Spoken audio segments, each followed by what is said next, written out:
Kasi may mga ingredients tayo. Saan maganda to, puro natural. Yan siya. Natural. Ito naman yung sabon.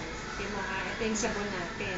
Yung sabon na to, ito yung pinakamaganda dito sa lahat. Stem cell. Ito yung stem cell. Kasi kumbaga meron na tayong stem cell sa katawan. I-activate lang natin siya na ano to. So ito yung may argan oil. Tapos meron siyang argan oil. Ano ba yung tatanggal- argan?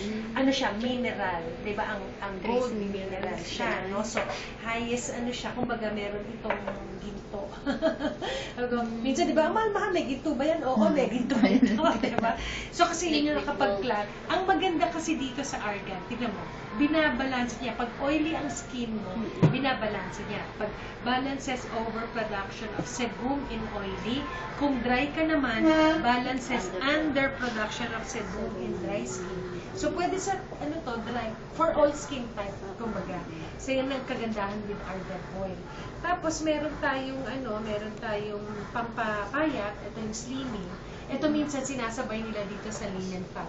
Kasi ito ang intake eh. Tapos ito naman sa labas. So, yung seaweed na yan, yung pag nilagay mo sa skin mo, nakakapayat siya dahil nag-firm up yung ano. So, yung deep seaweed na yan, sa mga areas ko na rin dito sa braso, sa tiyan, sa hita, di ba usually sa tiyan, yan sila. Yan yung mga ano, doon yung areas mo na Papawis ka kaya. Trinay ko kaya. Hindi na kailangan ng mabinder. Trinay ko, sabi ko, Tel, bakit ganito ang init?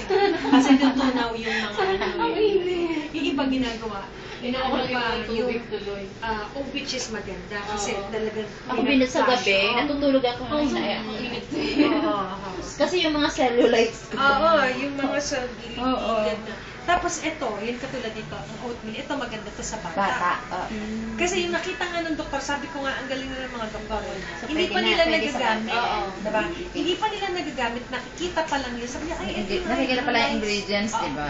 Hydrolyzed, ito yung ibig sabihin, pag natunaw, titabi mo, minsan may mga, ano to, lalabas May na yung argan din oat eh. din, may argan. Hindi, wala. Oh, kasi Oil. hindi pwede. Oo. Kaya sa bata, oatmeal lang ito. Oatmeal na. Maganda yan sa mga sakong ng paa, sa mga tuhod-tuhod nila, ganyan siya. Ito yung whitening. Ito naman kasi nandito naman yung mga ingredients. Lahat ng Pati pangkulay. yung mga direction paano gamitin. Oo. Yung Ito hindi wala. Ito lang, may konti explanation. Ano siya? Ay, andito. Yan, signs of aging, maintenance, hyperpigmentation, light and discoloration, ganyan siya. Ito, ano yung 10 in 1? Ano yung directions? Nandito siya. Yan siya, pampapaya. Tapos dun sa bago namin sabon, ito yung pinakagusto ko. Kasi nakaka... Tsaka ang bango niya. Kasi malambot talaga siya kasi may royal jelly pati, no? Ang sa bata, ang recommended, ito, tsaka yan, di ba? Pwede. Kasi hindi naman natin muna pinalagyan ng lotion ng mga bata. Oo. Just, moisturize. So, honey, ano to kasi may royal jelly, may aloe vera dito, may virgin coconut So, oil. walang kasamahan. Hindi, ito kasi itong set, wala, ganyan siya. So, bibili mo yung individual. Tanggalin yung isa. Hanin na lang. Unless pwedeng makipag-swap ka sa... Tapos merong gloves. May love soup. So, ito naman pwedeng pH, hair, yung mga ganyan. Para, kasi hindi naman din advisable ginagamit yan everyday. Kasi nakaka-dry din siya. Kaya dapat pag may period ka lang yung mga naggamit. Period ka. Pero maganda sa mga mukha, sa mga mulas. Oo, sa mga pigmentation, yung mga ganyan siya. So, yan yung mga product. Tapos meron tayong dalawang lotion. Ito siya. Tapos meron na tong approved ng yan na siya. So, merong fair and fade. So, nakakapagtanggal.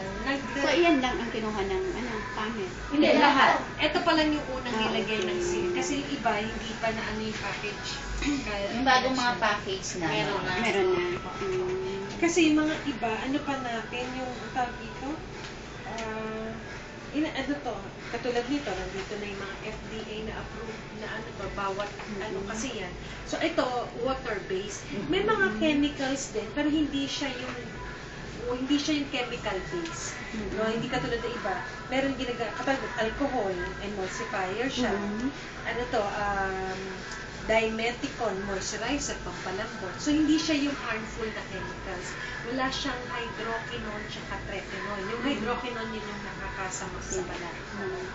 So, yung iba minsan kasi mga label readers sila.